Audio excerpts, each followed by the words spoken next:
Assalamualaikum warahmatullahi wabarakatuh. Untuk adik-adik kelas 10 SMA, di video kali ini kita akan sharing terkait materi fisika, yaitu tentang gerak lurus benda. Jadi materi ini adik-adik pelajari kelas 10. Dalam video ini kita akan bahas 3 poin, yaitu tentang besaran dasar yang berlaku dalam bahasan gerak lurus ini.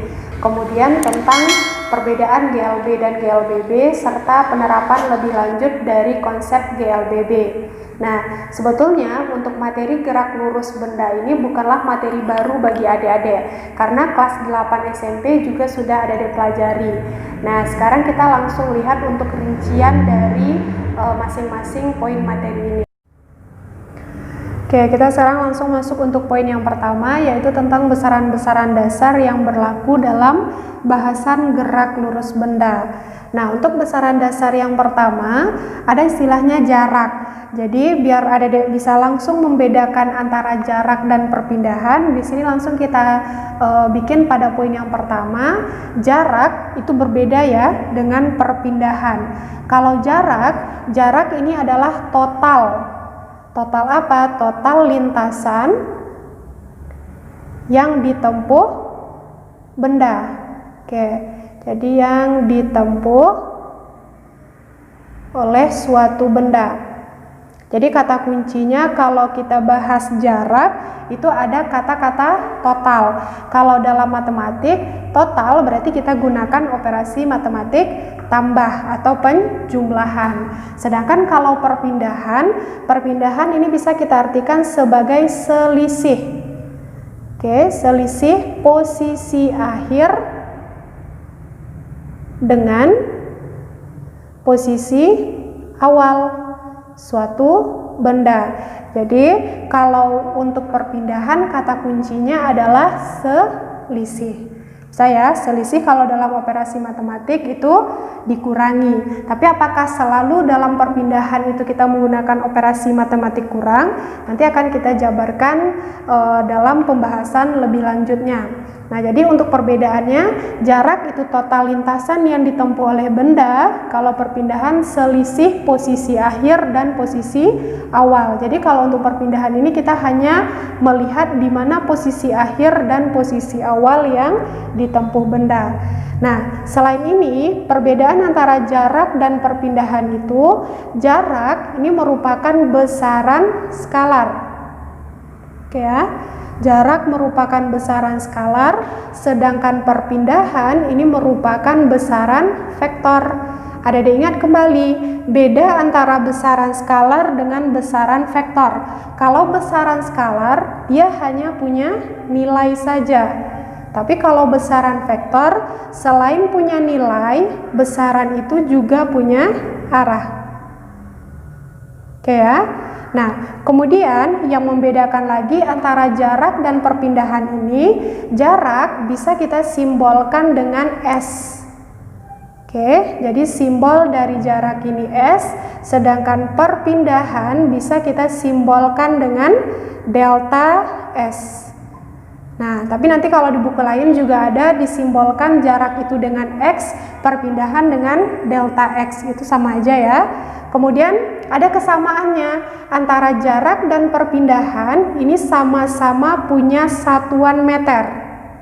Oke ya, jadi satuan mereka sama-sama meter, atau kita simbolkan dengan M kecil, kita singkat dengan M kecil.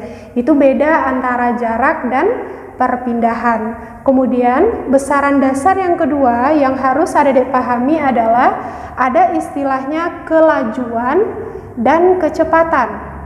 Oke, jadi ada istilahnya kelajuan, itu berbeda dengan kecepatan. Nah, sekarang kita lihat dulu untuk yang pertama dari segi pengertian antara kelajuan dan kecepatan ini. Kelajuan itu bisa kita artikan sebagai jarak yang ditempuh benda per satuan waktu. Sedangkan kecepatan bisa kita artikan sebagai perpindahan yang ditempuh oleh suatu benda per satuan waktu. Jadi kelajuan artinya adalah jarak yang ditempuh benda per satuan waktu. Sedangkan kecepatan ini adalah perpindahan yang ditempuh oleh suatu benda per satuan waktu. Jelas ya bedanya? Kalau kelajuan dipengaruhi oleh jarak, sedangkan kecepatan dipengaruhi oleh perpindahan. Kemudian perbedaan yang kedua bisa kita lihat dari jenis besarannya. Karena kelajuan dipengaruhi oleh jarak tadi merupakan besaran skalar, otomatis kelajuan di sini juga merupakan besaran skalar. Berarti si kelajuan ini hanya punya nilai saja. Begitu juga dengan kecepatan. Karena kecepatan dipengaruhi oleh perpindahan dan perpindahan merupakan besaran vektor, berarti kecepatan juga merupakan besaran vektor. Jadi selain punya nilai, si kecepatan juga punya arah. Nah, kemudian simbolnya. Simbol untuk kelajuan dan kecepatan ini sama, di mana simbol dari kelajuan bisa kita simbolkan dengan V, sedangkan untuk kecepatan simbolnya juga V. Oke, simbolnya juga V. Tapi ingat, kalau besaran vektor ada garis di atasnya. Itu yang membedakan antara kelajuan dan kecepatan. Kemudian, dari pengertian kelajuan dan kecepatan ini bisa kita buat persamaan untuk menentukan nilai dari kelajuan dan kecepatan ini. Nah, untuk kelajuan itu punya persamaan di mana V tentu nilainya sama dengan jarak. Jarak tadi bisa kita simbolkan dengan S. Per satuan waktu, waktu bisa kita simbolkan dengan T. Ini rumus untuk kelajuan. Sedangkan kecepatan kan artinya perpindahan per satuan waktu. Berarti delta S per T waktu.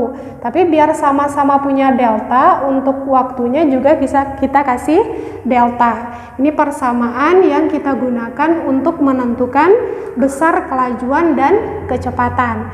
Nah, dari persamaan ini bisa kita ketahui bahwasanya satuan kelajuan sama dengan satuan kecepatan.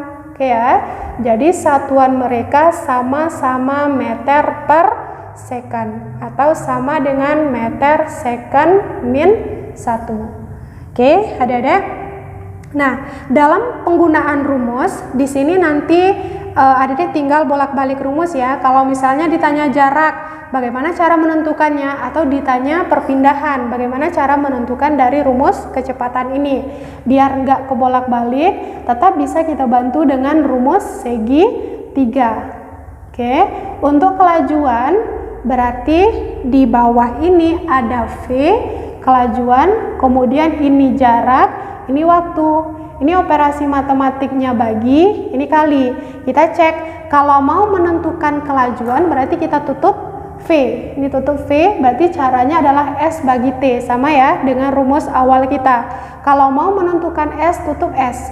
Berarti rumusnya V kali T. Kalau mau menentukan T, berarti tutup T. Rumusnya adalah S per V. Tinggal bolak-balik aja. Begitu juga dengan kecepatan. Berarti ini kan tinggal ditambah delta aja nih. Ini rumus segitiga, kemudian ini operasi matematik bagi, ini adalah kali. Berarti yang di bawah ini adalah kecepatan. Oke, ini ada garisnya ya, kecepatan, kemudian ini perpindahan, ini adalah delta T atau waktu. Oke, adik-adik, itu untuk perbedaan antara kelajuan dan kecepatan.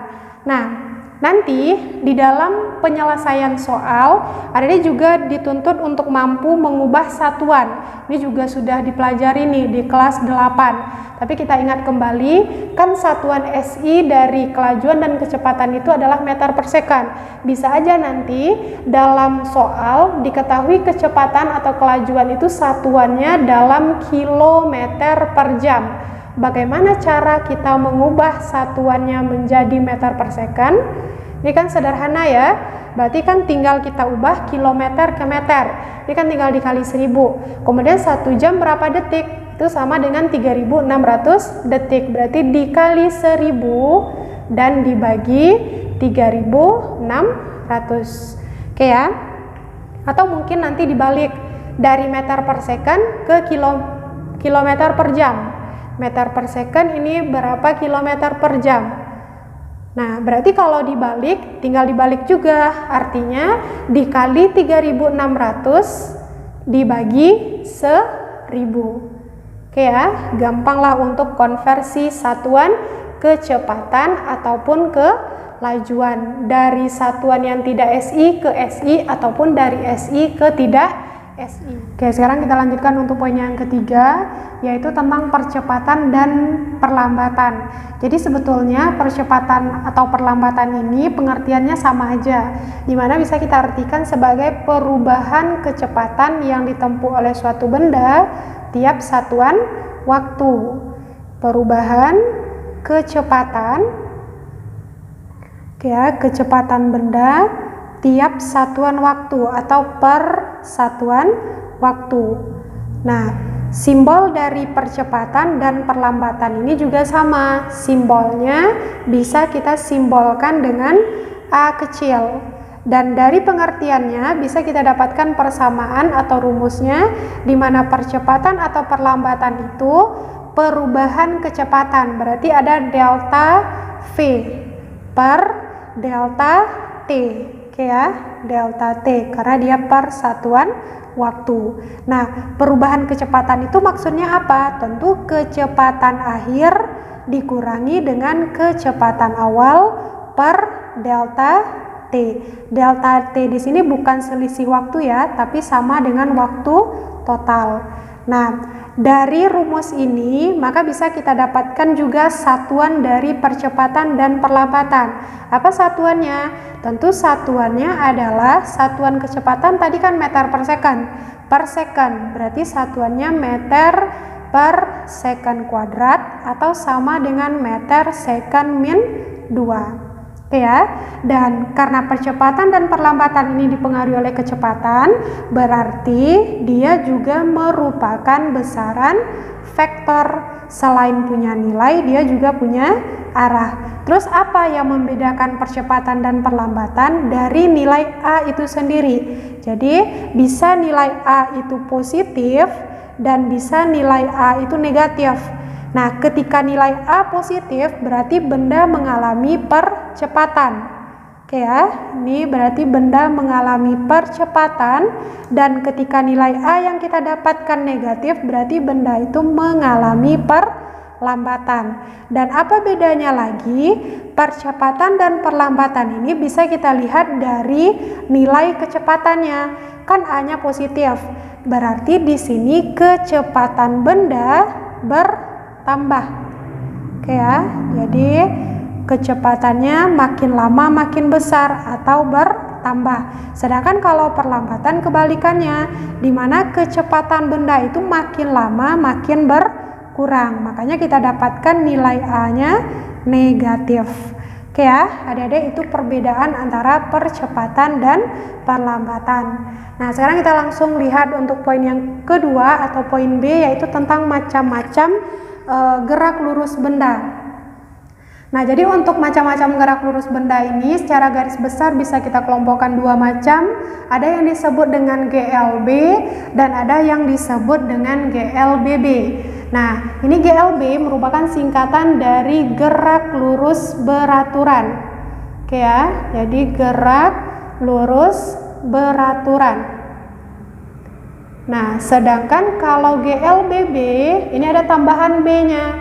Berarti GLBB ini merupakan singkatan dari gerak lurus berubah beraturan. Oke, jadi berubahnya tetap secara beraturan. Nah, itu dari segi kepanjangan. Dari ciri-cirinya, kalau GLB ini ciri-ciri yang pertama, nilai kecepatannya tetap. Oke ya, jadi kecepatan benda itu bernilai tetap. Dari awal dia bergerak sampai akhir bergerak, kecepatannya segitu aja, tidak mengalami perubahan, atau nilai V-nya bernilai konstan. Konstan itu sama dengan tetap. Nah, sedangkan kalau GLBB kan kata kuncinya tadi berubah. Berarti kalau GLBB di sini kecepatannya tidak tetap, alias kecepatannya itu berubah-ubah secara beraturan. Jadi kecepatannya berubah-ubah. Berubah-ubah ini maksudnya apa? Ada kecepatan awal, ada kecepatan akhir. Oke ya. Dan kecepatan awal dan kecepatan ini bisa bertambah, bisa berkurang. Maka dari itu nanti ada istilahnya GLBB dipercepat dan GLBB diperlambat. Nah, kemudian ciri-ciri yang kedua bisa kita lihat dari nilai percepatan. Untuk percepatan pada GLB ini nilai percepatannya tidak ada, alias 0. Oke ya, supaya benda itu memiliki kecepatan tetap berarti percepatannya harus tidak ada, alias A-nya sama dengan 0. Sebaliknya, untuk GLBB supaya kecepatan benda itu bisa bertambah atau berkurang berarti benda itu harus mengalami percepatan atau perlambatan, di mana percepatan atau perlambatannya itu bernilai tetap. Oke ya, bernilai tetap atau A-nya konstan. Nah, kemudian dari persamaan yang digunakan. Kalau untuk GLB, persamaan yang kita gunakan itu menggunakan persamaan kecepatan atau persamaan kelajuan tadi, di mana V sama dengan S jarak persatuan waktu, atau juga bisa kita gunakan persamaan kecepatan di mana perpindahan persatuan waktu. Cuma rumus ini. Kalau GLBB, rumus yang kita gunakan tentu rumus percepatan, yaitu A sama dengan delta V per delta T. Ini kan delta V tadi V akhir kurang V awal per delta T. Ini rumusnya juga bisa kita modifikasi menjadi VT itu sama dengan V0 ditambah A kali T. Jadi bisa tambah, bisa kurang ya, karena dia bisa dipercepat, bisa diperlambat. Kemudian ada rumus tambahan, yaitu hubungan antara S dengan percepatan, di mana S nilainya itu adalah V0 dikali T tambah kurang setengah dikali A dikali dengan T kuadrat. Ini hubungan antara jarak dengan percepatan dan waktu. Kemudian rumus yang ketiga, yaitu VT kuadrat sama dengan V0 kuadrat tambah kurang 2 kali A kali S. Oke ya, jadi untuk GLBB ini rumusnya ada 3 buah. Bisa VT sama dengan V0 tambah kurang A kali T, di mana VT sama dengan V0 tambah kurang A kali T itu sama dengan A sama dengan delta V per delta T. Nah, biar di sini ada deh nggak lupa atau bingung dengan keterangan rumus, kita bikinkan keterangan rumusnya. Kalau ini aman ya, untuk S sama delta S, karena sebelumnya udah kita jabarkan. Untuk yang rumus GLBB ini, di mana VT itu adalah kecepatan akhir dan satuan kecepatan kan meter per second. Kemudian V0 ini adalah simbol untuk kecepatan awal dan satuannya juga meter per second. Apalagi S udah ya, S jarak, A percepatan atau perlambatan. Dan hati-hati dengan tanda positif di depan A dan negatif di depan A. Ini sama dengan yang sudah kakak jelaskan dalam poin percepatan dan perlambatan tadi. Kita pakai tanda positif ketika benda itu dipercepat. Benda dipercepat. Ciri-ciri dipercepat tadi dipercepat ya. Ciri-ciri dipercepat kecepatannya bertambah, dan A kita gunakan negatif di depannya ketika benda itu diperlambat atau kecepatan benda itu berkurang. Oke, sekarang kita lihat lagi perbedaan antara GLB dan GLBB ini dari segi grafik. Nah, untuk grafik yang pertama bisa kita lihat dari grafik hubungan antara kecepatan terhadap waktu. Kalau untuk GLB, tadi kan ciri-ciri kecepatan pada GLB itu kan tetap ya, berarti bentuk grafiknya lurus sejajar dengan T. artinya kecepatannya tidak mengalami perubahan. Kemudian kalau GLBB tadi kan ciri-cirinya kecepatannya berubah, bisa bertambah kecepatannya, bisa berkurang. Nah, jadi kalau dia bertambah, dia untuk bentuk grafiknya linear ke atas, sedangkan kalau kecepatannya berkurang atau GLBB diperlambat, berarti bentuk grafiknya linear ke bawah. Nah, dari grafik kecepatan terhadap waktu ini bisa kita tentukan jarak. Ini cara cepat untuk menentukan jarak ya, dimana jarak dari grafik kecepatan terhadap waktu sama dengan luas daerah di bawah grafik. Oke ya, ini sama dengan nilai jarak. Nah, jadi nanti kalau misalnya ditanya langsung kita cari untuk jaraknya berapa, berarti kan sama dengan luas persegi panjang dikali dengan lebar. Begitu juga untuk grafik GLBB dipercepat dan diperlambat. Jadi luas daerah di bawah grafik pada GLBB dipercepat ini sama dengan nilai S. Berarti kan kalau dari gambar ini luas daerahnya adalah segitiga, setengah kali alas kali tinggi. Begitu juga dengan ini. Oke ya, ini juga segitiga ya, merupakan nilai dari jarak. Nah, kemudian ada lagi hubungan antara jarak terhadap waktu untuk bentuk grafiknya. Kalau untuk GLB, tadi kan hubungan antara jarak dengan waktu dari rumus V sama dengan S per T.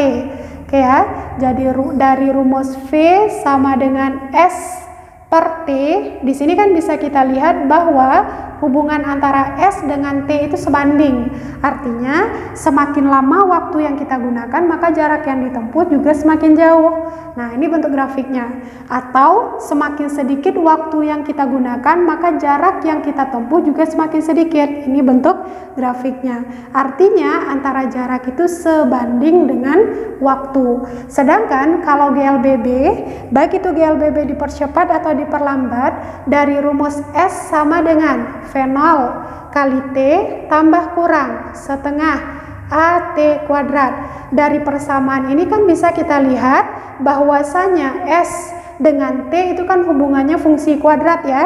Kalau di matematik, fungsi kuadrat akan menghasilkan bentuk grafik yang parabola atau melengkung. Nah, kalau dia dipercepat berarti kan ada tanda positif dan bentuk grafiknya melengkung ke atas. Sedangkan kalau dia diperlambat berarti melengkungnya ke bawah. Jadi ini untuk dipercepat ya, A-nya bernilai positif, ini untuk A-nya bernilai negatif atau diperlambat. Ini min A. Sama ya dengan yang di atas, ini untuk dipercepat, kemudian yang ini untuk diperlambat. Oke, kemudian grafik yang terakhir yaitu grafik hubungan antara percepatan dengan waktu. Kalau ciri-ciri GLB, tadi kan supaya kecepatannya itu tetap, percepatannya harus bernilai 0. Ya udah, berarti bentuk grafiknya itu selalu dinilai 0 untuk percepatannya. Sedangkan kalau GLBB, tadi kan nilai A itu ada, tapi A-nya bernilai tetap, dan A itu ada kalanya positif, ada kalanya negatif. Berarti bentuk grafiknya lurus, ada kalanya positif, berarti ini untuk dipercepat ya. Yang di bawah berarti untuk diperlambat karena nilai A-nya negatif. Nah, itu perbedaan grafik antara grafik GLB dan GLBB untuk kecepatan terhadap waktu, jarak terhadap waktu, dan percepatan terhadap waktu. Oke, adik-adik, sekarang kita lanjutkan ya untuk poin yang terakhir dalam bahasan gerak lurus benda bagian pertama ini, yaitu tentang penerapan lebih lanjut untuk konsep GLBB. Nah, untuk penerapan lebih lanjut pada konsep GLBB ini bisa kita lihat untuk 3 jenis gerak. Ada gerak GJB. GJB ini adalah gerak jatuh bebas. Oke ya. Nah, sedangkan GVB ini adalah gerak vertikal ke bawah. Kalau GVA ini adalah gerak vertikal ke atas. Bedanya apa? Sebetulnya dari kepanjangannya aja kita udah tahu. Kalau gerak jatuh bebas, gerak vertikal ke bawah pasti arahnya itu ke bawah. Sedangkan kalau gerak vertikal ke atas pasti gerak benda itu ke atas. Nah, sekarang kita lihat dulu untuk ciri-cirinya. Untuk gerak jatuh bebas, Jatuh bebas berarti dia jatuh dengan sendirinya. Ketika suatu benda mengalami gerak jatuh bebas, maka benda itu tidak memiliki kecepatan awal. Nah, misalnya di sini kakak contohkan, ada sebuah buah ya, buah-buahan di atas pohon. Nah, dia kan jatuh dengan sendirinya. Artinya di sini kecepatan awal buah itu sama dengan 0. Itu ciri-ciri dari gerak jatuh bebas dan arah geraknya ke bawah. Oke. Kalau gerak vertikal ke bawah, bedanya dengan gerak jatuh bebas, kalau ini tidak ada kecepatan awal, pada gerak vertikal ke bawah kita lempar ke bawah. Artinya kecepatan awalnya ada. Jadi misalnya ini ada orang, dia mau jatuhkan sebuah benda ke bawah gedung ini. Berarti karena dia lempar, dia memiliki kecepatan awal, di mana kecepatan awalnya ada atau nilainya ada gitu. Nah, kalau gerak vertikal ke atas, artinya ada suatu benda kita lempar ke atas. Oke ya, berarti misalnya ini ada orang mau melempar benda arahnya ke atas. Ini kita kasih kecepatan awal, kecepatan awalnya tentu juga ada. Oke ya, ada nilainya. Nah, kemudian untuk 3 buah jenis gerak ini, dia akan merupakan penerapan konsep GLBB. Berarti untuk ketiga buah jenis gerak ini berlaku rumus GLBB.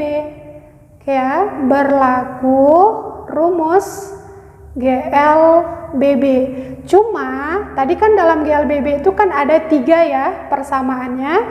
Di sini kita tinggal ganti variabel A percepatan, kita ganti dengan percepatan gravitasi. Karena ketika benda itu bergerak ke bawah, artinya benda sudah bergerak searah gravitasi bumi. Dan ketika benda itu bergerak ke atas, berarti benda itu sudah bergerak melawan gravitasi bumi. Itu ya. Kemudian variabel jarak kita ganti dengan variabel ketinggian. Ini untuk menggunakan persamaan GLBB untuk ketiga buah jenis gerak ini. Berarti rumusnya menjadi apa? Rumus yang pertama, kan tadi rumusnya VT sama dengan V0 tambah kurang A kali T. Berarti A kita ganti dengan G kali T. Rumus yang kedua, S sama dengan V0 kali T. Berarti S-nya kita ganti dengan H sama dengan V0 kali T tambah kurang setengah AT kuadrat. Berarti setengah GT kuadrat. Rumus yang ketiga, VT kuadrat sama dengan V0 kuadrat ditambah kurang 2 kali A kali S. Berarti 2 kali G dikali dengan H. Ini tinggal ganti variabel aja. Intinya kalau ada dia udah paham penggunaan persamaan GLBB untuk menyelesaikan soal GJB, GVB, dan GVA ini sangat sederhana juga. Nah, sekarang pertanyaannya, kapan kita pakai tanda positif di depan G dan negatif? Nah, kita pakai tanda positif di depan G ini ketika benda itu bergerak ke bawah atau searah gravitasi bumi. Ya, benda bergerak gerakannya ke bawah searah gravitasi bumi. Sebaliknya, min G kita pakai ketika benda itu bergeraknya ke atas atau melawan gravitasi bumi. Nah, kemudian hal yang harus ada diingat lagi, tadi kan jarak kita ganti variabelnya dengan ketinggian. Dari gambar ini kan ada ketinggian mula-mulanya ya. Ini ada H, ini juga ada H, dan pada suatu saat gerak vertikal ke atas ini dia akan mencapai ketinggian juga. Oke ya, misalnya ini ada H-nya. Dan ada istilahnya nanti ketinggian maksimum. Jadi H maksimum itu bisa kita tempuh, syaratnya itu adalah kecepatan akhir benda harus sama dengan 0. Jadi ketika benda itu sudah memiliki kecepatan akhir sama dengan 0, maka benda itu sudah dikatakan menempuh ketinggian maksimum. Oke, adik-adik, itu penjabaran untuk materi gerak lurus benda bagian pertama. Sebelum kita tutup, kita simpulkan dulu. Untuk besaran-besaran dasar yang harus adik-adik pahami, ada istilahnya jarak. Jarak ini berbeda dengan perpindahan. Oke ya, di mana jarak itu merupakan total lintasan yang ditempuh benda, sedangkan perpindahan selisih posisi akhir dan posisi awal. Kemudian ada istilahnya lagi kelajuan, itu ternyata juga berbeda dengan kecepatan. Dimana kalau kelajuan itu dipengaruhi oleh jarak, kecepatan dipengaruhi oleh perpindahan. Kemudian ada lagi percepatan dan perlambatan. Percepatan dan perlambatan ini artinya sama, cuma bedanya percepatan nilainya positif, kecepatannya bertambah, perlambatan nilainya negatif, kecepatannya berkurang. Kemudian macam-macam gerak lurus benda, ini ada GLB, gerak lurus beraturan, dan ada GLBB. Nah, ciri-cirinya adalah kecepatannya tetap di GLB, kecepatannya berubah untuk GLBB.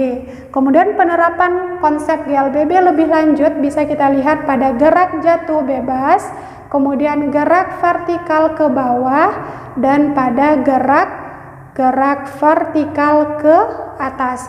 Di mana untuk 3 buah jenis gerak ini tetap berlaku konsep GLBB. Oke, adik-adik, itu dia untuk penjabaran materinya. Semoga bermanfaat. Jika ada pertanyaan, silakan tinggalkan pertanyaannya di kolom komentar. Kakak tutup. Assalamualaikum warahmatullahi wabarakatuh.